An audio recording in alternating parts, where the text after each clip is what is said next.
আসসালামু আলাইকুম রহমতুল্লাহি ওয়া বারাকাতুহু।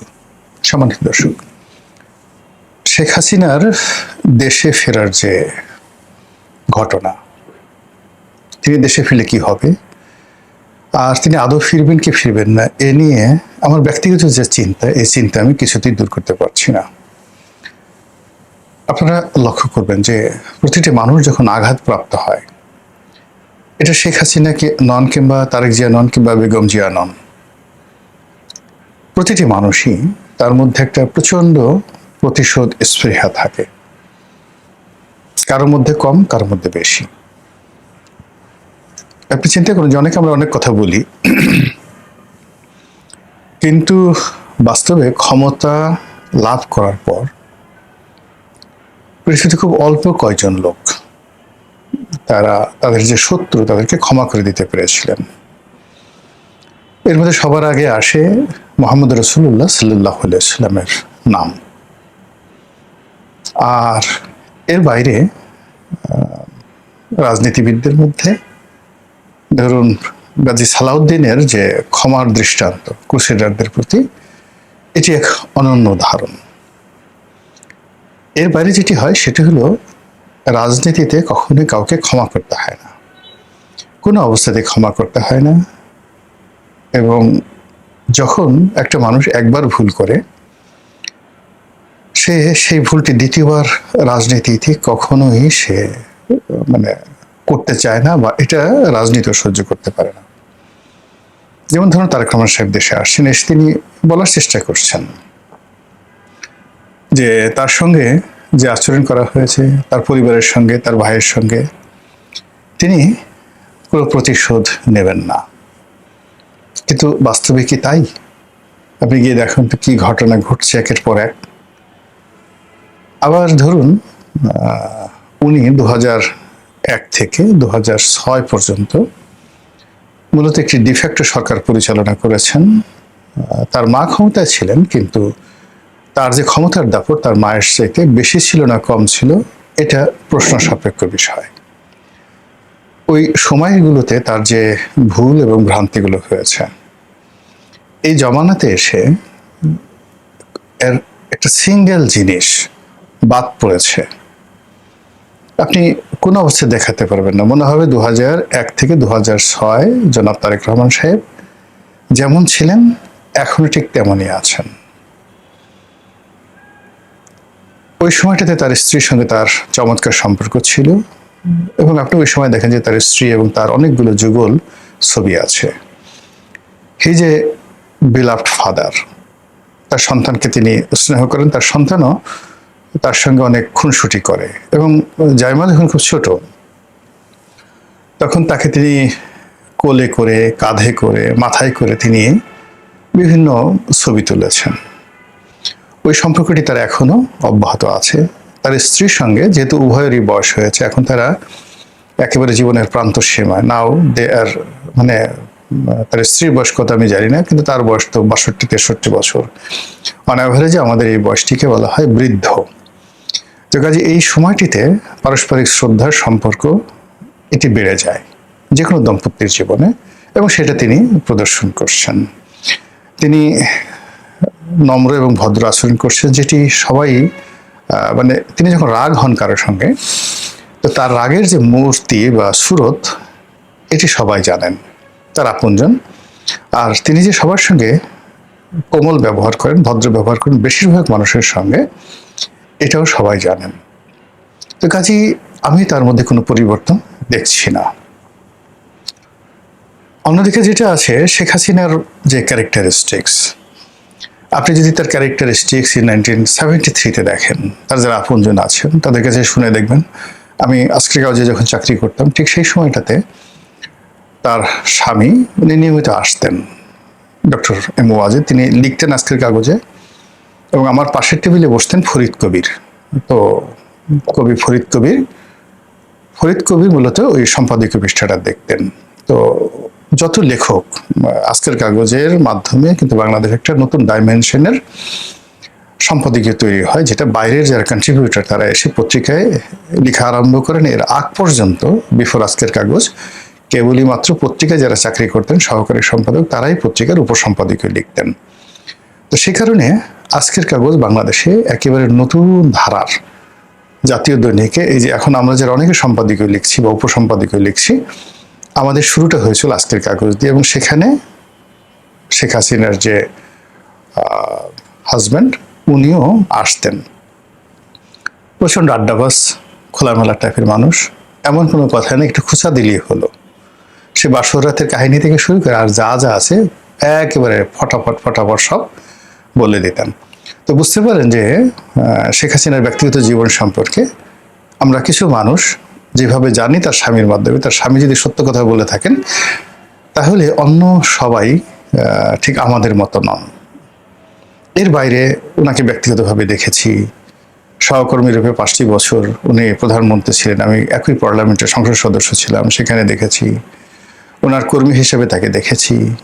আবার ওনার দল থেকে চলে গিয়ে আরেকটি দলে যোগদান করেছি 2018 সনে। এরপর ওনার ঘরের মানুষ বাইরে বের হয়ে গেলে ওনার রাগ কেমন হয়, ক্রোধ কেমন হয়, ঘৃণা কেমন হয়, সেটাও দেখার সুযোগ হয়েছে। কাজেই এই যে শেখ হাসিনার সম্পর্কে আমি কোনো অবস্থাতেই আমার আবেগ, আমার উদ্বেগ এবং আমার উৎকণ্ঠা এটা আমি বন্ধ করতে পারছি না। আমার কথা বাদ দেন, ওনার যারা একান্ত আপনজন, যেমন সুরঞ্জিত সেনগুপ্ত, মতিয়া চৌধুরী, শেখ সেলিম, শেখ হেলাল, তারপর জনাব ওবায়দুল কাদের, সাবির হোসেন চৌধুরী, মানে যারা যারা তার একসময় খুব কাছের মানুষ ছিলেন, ইনক্লুডিং মাহমুদুর রহমান মান্না। আবার এই মানুষগুলো চলে গেছেন, সবাই সব কথা বলেননি, আবার অনেক কথা বলেছেন। তার মধ্যে সুরঞ্জিত সেনের সেই বিখ্যাত কথা যে বাঘে ধরলে বাঘে ছাড়ে, শেখ হাসিনা ধরলে ছাড়ে না। এটা একটা মানে বিশাল রেকর্ড হয়ে আছে। তো এটা যে তার যে জিদ, শেখ হাসিনার যে জিদ, এই জিদকে স্বয়ং বঙ্গবন্ধু যাকে বলা হয় ভয় পেতেন, স্বয়ং বঙ্গবন্ধু ভয় পেতেন। তিনি বলতেন যে আমার এই মেয়েটা প্রচণ্ড জেদি। ফলে শেখ হাসিনা আসবেন কি আসবেন না, আসতে পারবেন কি পারবেন না, এটা 50-50 প্রকৃতির মধ্যে ধরেন। কিন্তু যদি তিনি এসে যান, যদি না আসেন তাহলে তো আমাদের কোনো সমস্যা নেই। কিন্তু যদি তিনি এসে যান তাহলে আমাদের কি হবে, আমাদের কার কি হবে? তার একান্ত মানে ঘনিষ্ঠজন। পরবর্তীতে তিনি মন্ত্রী হয়েছিলেন, সাংগঠনিক সম্পাদক ছিলেন, এখন প্রেসিডিয়াম মেম্বার আছেন। আমার পাশের বাসায় থাকতেন।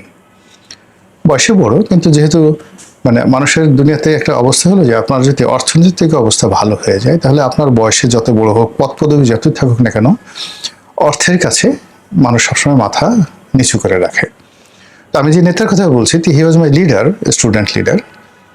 কিন্তু যেহেতু আমি তখনই সেই সময়টাতে 97-98 সনে সেই লেক্সাস V8 গাড়ি চালাতাম, নিজের বাড়িতে থাকতাম ধানমন্ডিতে। তো যার জন্য আওয়ামী লীগের যাদের সঙ্গে আমার সম্পর্কটা ছিল, সেই সম্পর্কটা আসলে সেই ছাত্র জীবনের সম্পর্কটায় থাকিনি, ওটাকে অনেকটা প্রফেশনাল সম্পর্ক হয়ে গিয়েছিল। এর কারণ হলো নেতাদের অনেক প্রয়োজনে অনেকে হয়তো টাকা চাইতেন, আমি অনেকে দিতাম। এর কারণে হয় কি যে আমার একটা অবস্থান গড়ে উঠেছিল। তো সেই দিক থেকে আমি সেই নেতাকে একদিন দেখা, সকালবেলা দেখি একা হাসছে। তার মধ্যে কি ব্যাপার, 1/11 সময় রাজনীতি কি আর করবেন না? বলে না ভাইয়া, রাজনীতি করবো না। আমি একা মানুষ, আমার একটা না দুটো মেয়ে আছে, এরকম বললেন। আমার কোনো ছেলে ঠেলে নেই, এদেরকে নিয়ে আমি বাকি জীবন কাটাতে চাই, আর এদিকে তাকাবো না। আর তুমি তো জানো যে শেখ হাসিনা কি ধরনের প্রতিশোধ পরায়ণা মহিলা। উনি ইংরেজিতে ভিন্ডিকটিভ শব্দটি ব্যবহার করলেন। তো যা হোক, যেহেতু তারা রাজনীতি করেন, রাজনীতির এই কথাটা রাখতে পারেন। 11 পরে সরকার আসছে, তারা দলের সঙ্গে থাকছেন, পরবর্তীতে এমপি হয়েছেন, মন্ত্রী হয়েছেন, আবার এখন নিরাপদ জায়গাতে আছেন। তো এভাবে দলের মধ্যে, দলের ভিতরে, দলের বাইরে, মানে তার সম্পর্কে তার যার আপনজন, সে আপনজনরাই তাকে প্রচন্ড ভয় পান। জামাতের অনেক লোকের সঙ্গে তার সম্পর্ক ছিল, বিএনপির অনেকের সঙ্গে তার সম্পর্ক ছিল, জাতীয় পার্টি, মানে তিনি তার ক্রোধের জায়গা থেকে, রাগের জায়গা থেকে, ঘৃণার জায়গা থেকে একজনকে এক চুল ছাড় দেননি। 2 নম্বর হলো যে তিনি যে বিষয়গুলো প্রতিশোধ নিতে চেয়েছেন, তার সুযোগ হওয়া মাত্র সেই প্রতিশোধের একটা সিঙ্গেল জায়গাতে তিনি ছাড় দেননি। এলো তার বাস্তবতা। এবং তিনি যেটা করতে চেয়েছেন, ভালো হোক মন্দ হোক, তিনি সেটা করেছেন। কাউকে ভালোবাসার দরকার, সে দুনিয়ার যত মানুষ খারাপ বলুক না কেন, তাকে তিনি স্নেহের, যাকে বলে, বন্ধনে আবদ্ধ রেখেছেন। একটা সময় আমাকে খুব স্নেহ করতেন, তা আমাকে স্নেহ করতেন, কিন্তু পুরো আওয়ামী লীগের সবাই, each and everybody was against me. তিনি মাঝে মধ্যে অবাক হয়ে যেতেন যে একটা বাচ্চা ছেলে নতুন এমপি হয়েছে, আওয়ামী লীগের শেষ সৈয়দ আশরাফ সাহেব থেকে শুরু করে সবাই দল বেঁধে কেন এই ছেলেটার বিরোধিতা করছে। তিনি আরো আমার প্রতি তার যে স্নেহ, এটা আরো বাড়িয়ে দিলেন। শেষের দিকে যেটা হলো, সালমান সাহেবের সঙ্গে যে ঘটনা, ওটা একটা দুর্ঘটনা ছিল এবং ওটা আমি হ্যান্ডেল করতে পারিনি। আমি জেলে গিয়েছি, ইচ্ছা করলে আমি জেলে অ্যাভয়েড করতে পারতাম, কিন্তু বয়সে তরুণ ছিলাম, তো যার জন্য আমার কাছে মনে হয়েছে জেলে যাওয়া বা একটু ঘাড় টাড়ামি দেখানো। কিন্তু এখন বুঝতে পারি যে প্রধানমন্ত্রী হলেই আসলে সবাইকে সব জিনিস করা যায় না, সবাইকে ফেভার করা যায় না সব সময়টা। এখন তারেক রহমান সাহেব প্রধানমন্ত্রী হয়েছেন, তার যখন তিনি প্রধানমন্ত্রী ছিলেন না তখন তার একটা লিমিটেশন আছে, আবার এখন প্রধানমন্ত্রী হওয়ার পর তার অনেকগুলো লিমিটেশন রয়েছে। ফলে তিনি ইচ্ছা করলেই তার সঙ্গে কারো যে সম্পর্ক, সব সম্পর্ক তিনি ওন করতে পারবেন, সবাইকে ডাকতে পারবেন, সবাইকে অ্যাবজর্ব করতে পারবেন, এটা একেবারে অসম্ভব ব্যাপার। শেখ হাসিনার ক্ষেত্রেও এটা সম্ভব ছিল। ফলে আমার যে তার প্রতি কনসিডারেশন, যে সবসময় তিনি আমাকে রক্ষা করবেন, আমার পক্ষে করবেন, ইত্যাদি ইত্যাদি, এই জিনিসগুলো আসলে ভুল ছিল। আমি কখনোই তার কাছে যাইনি, আমি চাইতাম যে তিনি আমাকে ডাকবেন। তো এনিওয়ে, যাক, এখন যেটা হলো যে তার এই যে প্রতিশোধ গ্রহণ করার যে ক্ষমতা, এটি প্রবল, এটি ব্যাপক। এবং সবচেয়ে বড় ব্যাপার হলো, তিনি কোনো অবস্থাতেই কাউকে কোনো উপকার করলে আর কাউকে কোনো বিষয় কারো দ্বারা ক্ষতিগ্রস্ত হলে ওটাও তিনি ভুলেন না। স্বয়ং এরশাদ সাহেব আমাকে একাধিকবার, যখনই এরশাদ সাহেবের সাথে দেখা হতো, উনি বললেন, হাতটা ধরে বলতেন, খুব স্নেহ করতেন, ও রনি, মানে শেখ হাসিনা নাম ধরে বলতেন যে ও এত খোটা দেয় কেন, কথায় কথায় আমাকে খোটা দেয়, এই আপনাকে এটা দিছি না, এটা দিছি না, কথায় কথায় সবার সামনে, লোকজনের সামনে খোটা দেয়। এরপরে যে ধরেন ওনার দলের যারা নেতাকর্মী আছেন, যাদেরকে যে কাজটি দিয়েছেন, উপকার করেছেন, একটা কন্ট্রাক্ট দিয়েছেন, তিনি কথায় কথায় তাদের সবাইকে একেবারে লোকজনের সামনে খোটা দিতেন, এটা করে দিছি না, এই তোকে এটা দিয়েছি না, তোকে এটা দিয়েছেন, ইত্যাদি ইত্যাদি। তো সেই শেখ হাসিনা যদি বাংলাদেশে আসেন, তাহলে তার সারা জীবনের সেই চরিত্র, তার সঙ্গে এই গত 2 বছরে যা কিছু হয়েছে, প্রতিটা জিনিস আপনি নিশ্চিত থাকেন, তার যদি মতিভ্রম না হয়, ব্রেন যদি পুরো নষ্ট না হওয়া যায়, নিউরন যদি বেইমানি না করে, তাহলে তার যে প্রতিহিংসা অতীতের যে কোনো সময় আসছে এতে কয়েক গুণ বাড়বে। এবং এই জন্যই আমরা যারা তারা কাছে থেকে চিনি, আতঙ্কটা ওখানেই। এখন শিরোনামে আসি। প্রথম হলো যে আওয়ামী লীগের যারা অন্ধভক্ত, শেখ হাসিনাকে যারা জানেন, বিশ্বাস করেন, এবং শেখ হাসিনার ভাগ্যের সঙ্গে যাদের ভাগ্য জড়িয়ে গেছে, এখন এমন একটা জায়গাতে কোটি কোটি মানুষ পড়ে গেছে যে তারা ইচ্ছা করলেও জামাতে যোগদান করতে পারছে না, ইচ্ছা করলেও বিএনপিতে যোগদান করতে পারছে না। এই কারণে মামলা দিয়ে, মোকদ্দমে, বাড়ি ঘর লুট করে এমন একটা অবস্থা করে দেওয়া হয়েছে এদের সবাইকে প্যাক করে মেড ইন, যাকে বলা হয় আওয়ামী লীগ, আওয়ামী লীগের তৈরি সামগ্রী হিসেবে বানিয়ে দেওয়া হয়েছে। কোনো একটা উইন্ডো খুলে রাখা হয়নি, আইদার আওয়ামী লীগের রাজনীতি করবে অথবা আওয়ামী লীগ ছেড়ে বিএনপিতে আসবে, এনসিপিতে আসবে, জামাতে আসবে। এদের সংখ্যা 6 কোটি। এই লোকগুলোর স্ত্রী, পুত্র, সন্তান, ব্যবসা বাণিজ্য থেকে শুরু করে সবকিছু প্রতিপক্ষ ব্যবহার করছে, কিন্তু তাদেরকে ওন করছে না। ফলে এই লোকগুলোর কাছে এখন শেখ হাসিনা অতীতের, অর্থাৎ তিনি যখন ক্ষমতায় ছিলেন, অনেকের অভিমান ছিল, রাগ ছিল, ক্রোধ ছিল, এখন বলছে যে না, আমার জীবনের বিনিময় হলো শেখ হাসিনা বাংলাদেশে আসুন। এই লোকগুলো 100%, এরা শতভাগ শেখ হাসিনাকে চাচ্ছে বাংলাদেশে। দ্বিতীয় যে গ্রুপটি আছে, সেই গ্রুপটি ধরেন বিএনপি, জামাত, অন্য যারা আছেন, তাদের একটা বিরাট শ্রেণী যারা না না আসবে না, সবার শুনে বক্তব্য দিচ্ছে এটা ইম্পসিবল, এইভাবে কেউ আসছে নাকি, দুনিয়াতে এরকম কোনো ঘটনা ঘটেছে নাকি, এ ধরনের কথাবার্তা বলবে। কিন্তু রাতে যখন স্ত্রীর সঙ্গে আলোচনা করবে, সন্তান সন্ততির সঙ্গে আলোচনা করবে, ঠিক সেই সময় তার মনে হবে যে শেখ হাসিনার জমানাতে আসলে তার সঙ্গে কি করা হয়েছে, যদি আসে তাহলে কি হবে, ইত্যাদি ইত্যাদি। এবং দেখবেন যে আজকে খুব সংগ্রামী বক্তব্য দিলেন অনেকে, কালকে আর সে সংগ্রামী বক্তব্যটা দিচ্ছেন না এবং কথা ক্ষণে ক্ষণে পরিবর্তন হচ্ছে। তো এই যে শেখ হাসিনার আশা নিয়ে যে ক্ষণে ক্ষণে যাদের ভাষা পরিবর্তন হচ্ছে, এদের সংখ্যা 50-50 যারা আছেন তাদের সংখ্যা কিন্তু খুব বেশি নয়। বড় জোর 1 থেকে 1.5 কোটি লোক আছেন যারা এরকম 50-50 মনে করেন, আর 6 কোটি 100% মনে করেন।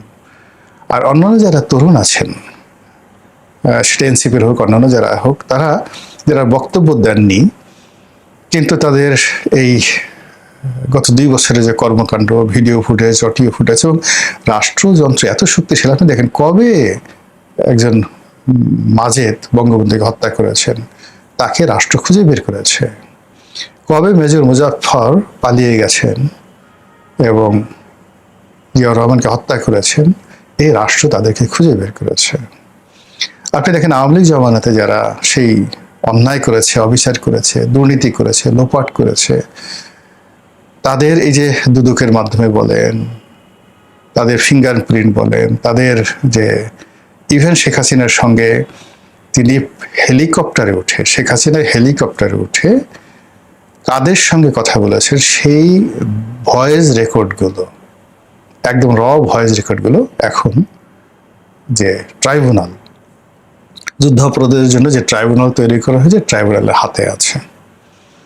এবং এগুলো শেখ হাসিনার যারা আপনজন তারা কিন্তু মুছে দিয়েছিলেন মূল হার্ড ডিস্ক থেকে, কিন্তু কি করে যেন প্রযুক্তির মাধ্যমে এই পুরো জিনিসগুলো রিকভারি করা হয়ে গেছে। ফলে এই রাষ্ট্রকে তুচ্ছ-তাচ্ছিল্য করা যাবে না। ভবিষ্যতে যারা আসবে তারা দেখবেন যে এই সরকারে যা করেছে গত 2 বছরে, মানে বিএনপি সরকার এবং ডক্টর ইউনূস সরকার, তার সঙ্গে এই যে আমরা সমাজে যারা বিভিন্ন লোকজন আছি, আমরা যে কাজগুলো করেছি, এইগুলো দেখবেন কিভাবে পাই করে আপনার সবাই আদায় করছে। এবং সেই দিক থেকে যেটা হলো যে এই যে এখন দেখেন আপনি প্রশাসন বলেন, মানে গত 2-4টি মাসে বিএনপি যেভাবে ব্যাপক পরিবর্তন করেছে। আবার ধরুন ডক্টর ইউনূস ক্ষমতা আসার সঙ্গে সঙ্গে 15 দিনের মধ্যে জামাত যে কাজগুলো করে ফেলেছে, তো ঠিক সেম কাজ জামাত যদি পারে, বিএনপি যদি পারে, আওয়ামী লীগ আরো কত সুন্দর করে পারতে পারে। ফলে কি হলো, তার যে এই আগমন, আশা, সে আশা ফিরে আসা, তার সঙ্গে আওয়ামী লীগের সাংগঠনিক ভিত্তি, তার সঙ্গে ভারতের সাথে আওয়ামী লীগের সম্পর্কে পুরো জিনিসগুলো এরকম একটা রসায়ন তৈরি করে ফেলেছে। আপনি ঘুরে ফিরে বারবার শুধু শেখ হাসিনা আসবেন কি আসবেন না, এর বাইরে যেতেও পারছেন না, যাওয়াও যাচ্ছে না। মহান আল্লাহ আমাদের সবাইকে হেদায়েত দান করুন এবং হেফাজত করুন। আসসালামু আলাইকুম রহমতুল্লাহি ওয়া বারাকাতুহু।